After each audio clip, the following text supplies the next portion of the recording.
మాట మీద, ఒకే బాట మీద, ఒకే తాటి మీద నిలిచి తిరిగి చంద్రబాబు నాయుడు గారిని ముఖ్యమంత్రి చేయాలని మనస్ఫూర్తిగా మనం కోరుకుంటున్నాం. మీరు గమనించుంటారు, ఎంత నారాయణ పూజ అంటే తత్ర అమంతే దేవత అని. దీని అర్థం ఏమంటే, ఏ దేశంలో అయితే, ఏ రాజ్యంలో అయితే మహిళలు గౌరవింపబడతారో, పూజింపబడతారో, ఆదరింపబడతారో ఆ రాజ్యము సుఖశాంతులతో ఉంటుంది, సుభిక్షంగా ఉంటుందని చెప్పి నేను చెప్పింది కాదు, ధర్మరాజు ఆ రాజు విరాటపురంలో చెప్పిన మాట. ఇక్కడ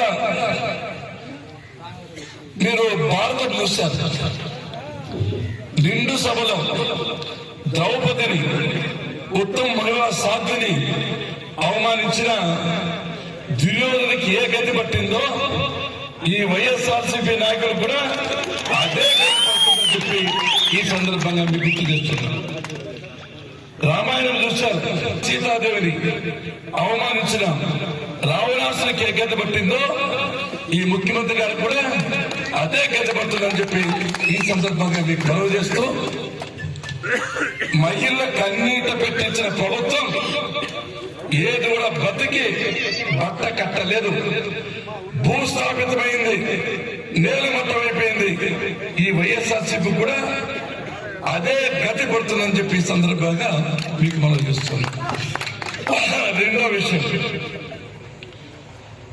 మీరందరూ కరెక్ట్ సమాధానం చెప్పని క్వశ్చన్ అడుగుతాం.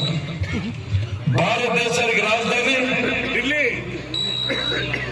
ఢిల్లీ గట్టిగా అన్నం పెడతారు, మళ్ళీ మీకు కావాలంటే కొద్దిగా ఆకలి కావాలి కదా, తినలేరు ఆకలి కాకపోతే.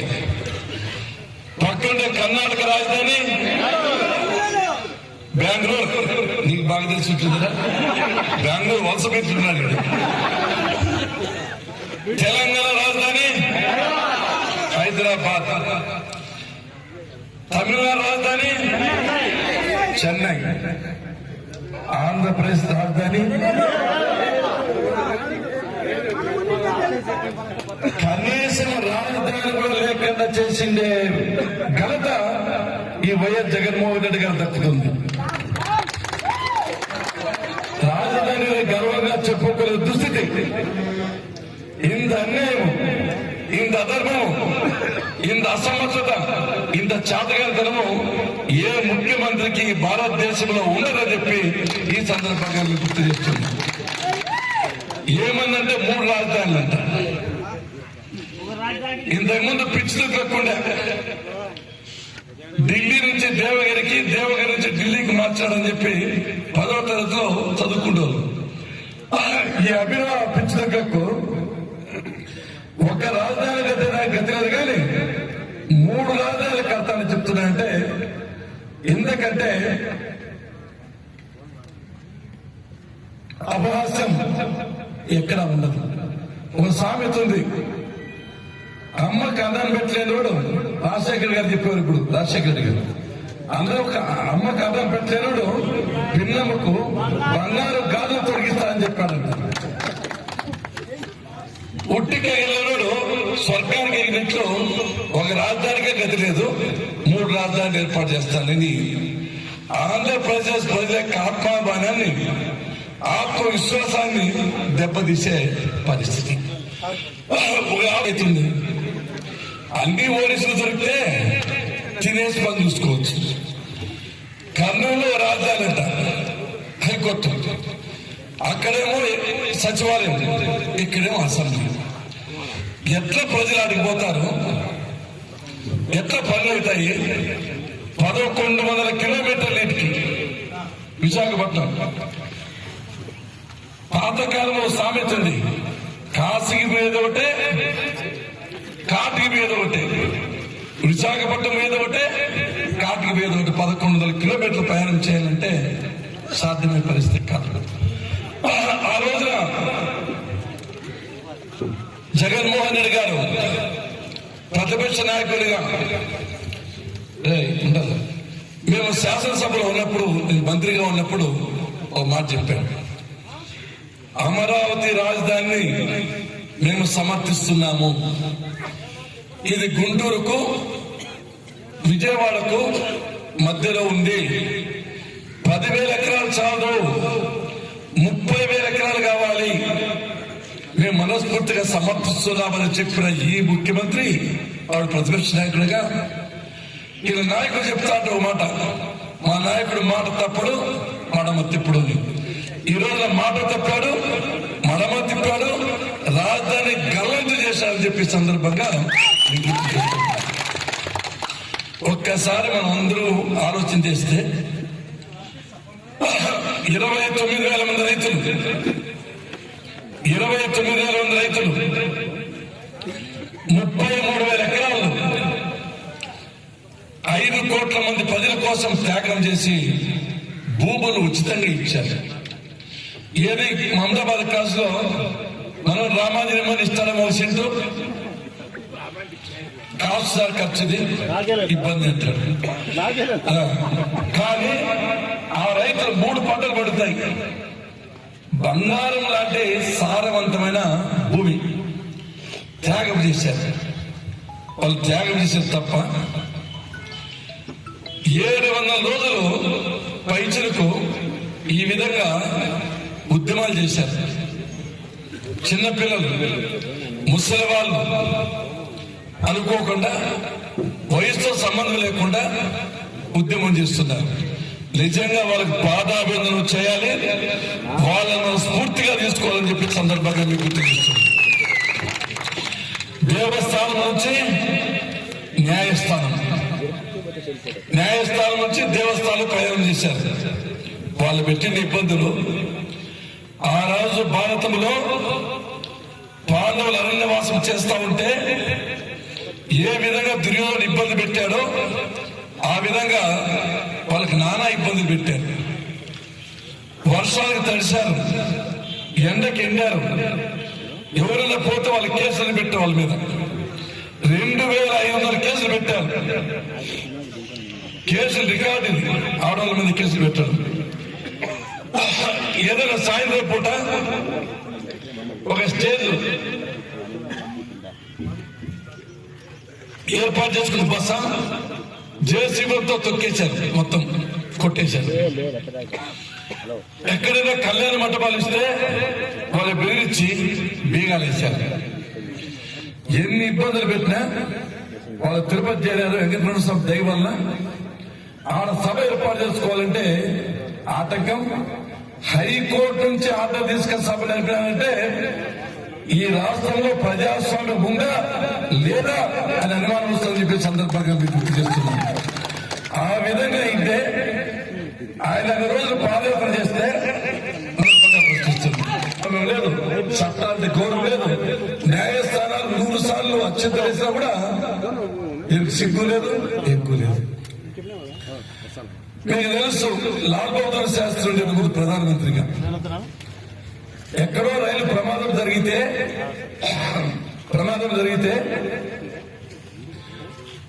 డ్రైవర్ తప్పు, రైల్వే స్టేషన్ నుంచి తప్పు సిగ్నల్ సరిగి ఇచ్చినాడు.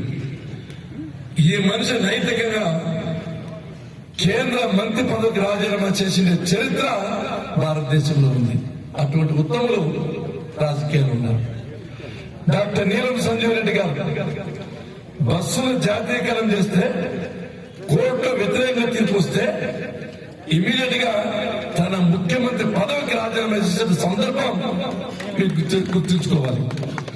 ఏమో ఎలా కుడి చెప్ప కొట్టారు, నెత్తి మీద ముట్టికాయ వేశారు, కోర్టులో అత్యంత వేశారు, తిట్టారు, కుమ్మెత్తారు.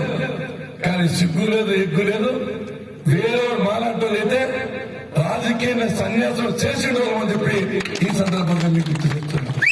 రాజకీయాల్లో ఉండేది గౌరవం కోసం, ప్రజల కోసం.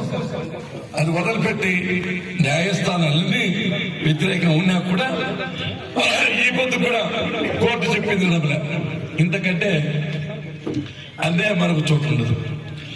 కాబట్టి అమరావతి రాజధాని కోసం తప్పకుండా భగవంతుడు తగిన శిక్ష వేస్తాలకు భారీ మూల్యం చెల్లించవలసి వస్తుంది. 5 కోట్ల మంది ప్రజల ఏకైక కోరిక, ఏకైక రాజధాని అమరావతి. అది భగవంతుడు దాన్ని కాపాడాలని చెప్పి ఈ సందర్భంగా మీరు గుర్తు చేస్తున్నాను. ఇకపోతే మూడో విషయాలు, మొన్న తుఫాన్లు వచ్చాయి, భయంకరమైన వర్షం వచ్చింది. నాకు తెలిసి 60-70 సంవత్సరాల లోపల ఇటువంటి వర్షాలు రాలే. వరి పంటంతా పూర్తిగా ధ్వంసం అయిపోయింది.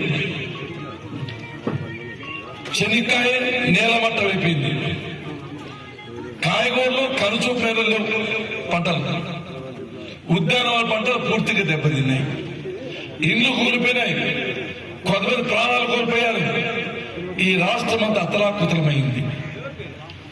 ముఖ్యమంత్రి గాని, అధికారులు గాని, ఎమ్మెల్యేలు గాని, ఎంపీ, వార్డు మెంబర్ల నుంచి ముఖ్యమంత్రి అంత వాళ్ళే. వార్డు మెంబర్లు, ఎంపీటీసీలు, జెడ్పీటీసీలు, సర్పంచులు, ఎమ్మెల్యేలు, ఎమ్మెల్సీలు, మంత్రులు, ముఖ్యమంత్రి, జడ్జీలు, కొద్ది లారీలకు జనాలు ఉండాలి. ఏ ఒక్కరైనా ప్రజలకు వచ్చి సచ్చినారా బతికినారా అని ఆలోచించే పాపను పోలేదు. అధికారులు, ప్రజాప్రతినిధులు వచ్చి ఎంత పంట దెబ్బతింది మదింపేసి అంచనా వేసి ఇంత నష్టం జరిగిందని చెప్పి ప్రభుత్వానికి నివేదిక ఇవ్వాలి. ఏమి చేయలేదు, ఏమి పట్టించుకోలేదు. ఇటువంటి నాయకులను ఎట్లా ఈ ప్రజలు భరిస్తున్నారో నాకైతే అర్థం కావడం లేదు. ఒకసారి మీరు గమనించండి, 2014 సంవత్సరంలో హుద్హుద్ తుఫాన్ వచ్చింది. విశాఖపట్నం, విజయనగరం, శ్రీకాకుళం 3 జిల్లాల్లో భయంకరమైన బీభత్సం, భయంకరమైన తుఫాన్. 2,50,000 ఎలక్ట్రిక్ పోల్లు నేల కూలాయి. వేల చెట్లు రోడ్ల మీద అడ్డంగా పడ్డాయి. చెరువులు, కుంటల చెక్ డ్యాములు తెగి ఏర్లే వరదై వంగే ప్రవహించాయి. ఇల్లు కొట్టుకొని పడాయి. చాలా భయంకరమైన పరిస్థితి. ఆ రోజున ముఖ్యమంత్రి కావాలి చంద్రబాబు నాయుడు గారు, అధికారులు ప్రకృతి బీభత్సంగా ఉంది, తుఫాన్ ఉంది, ఎదురుపోవద్దు అంటే ఎదురుపోయి కారులో విశాఖపట్నం తుఫాను పోయి ఓ బస్సులో కూర్చొని మాలాంటి వాళ్ళందరినీ పిలిపించి ఇన్ఛార్జ్ ఇచ్చి 15 రోజుల లోపల కర్ణాటక, తమిళనాడు, ఒరిస్సా ఎలక్ట్రీషియన్ పిలిపించి, అధికారులు పిలిపించి, పోలు తెప్పించి 10 రోజుల లోపల 2,50,000 పోలు నాటాం. చుట్లన్నీ బయట తీసేసాం, రోడ్లు రిపేర్ చేయించాం, వంకలు, చెరువు కట్టలు అడ్డేసి దానికి కట్టలేసాం. 15 రోజుల లోపల సాధారణ స్థితి తీసుకొచ్చిన ఏకైక నాయకుడు భూలోకంలో ఉన్నారంటే అది ఒక్కరే చంద్రబాబు నాయుడు గారికి సాధ్యం. ఎవరు కాకుండా ఈ ముఖ్యమంత్రి గారు ఒక మాట అన్నారు, మీరు చదివినారు లేదు, తుఫాన్ ఉండే ఇబ్బంది పడుతున్న ప్రజలు, నేను పోతే పునరావాస కార్యక్రమాలు నిలిచిపోతాయి, అధికారులు పనిచేయరు, అందుకే నేను పోవడం లేదు. రాజప్రసాదంలో తాడేపల్లిగూడెంలో కూర్చొని సాయంత్రం ఇప్పుడు పబ్జి ఆ గేమ్ ఆడుకుంటాను అంటుండే, ఇంతకంటే అన్యాయం ఉంటుంది. పుట్టపర్తిలో ఇంతకాలం నీళ్ళు వచ్చాయి. మేము ప్రజాప్రతినిధులు వైఎస్ఆర్సీపీ ఎక్కడ మనకు తెలియదు, దేవాలకు తెలుసు.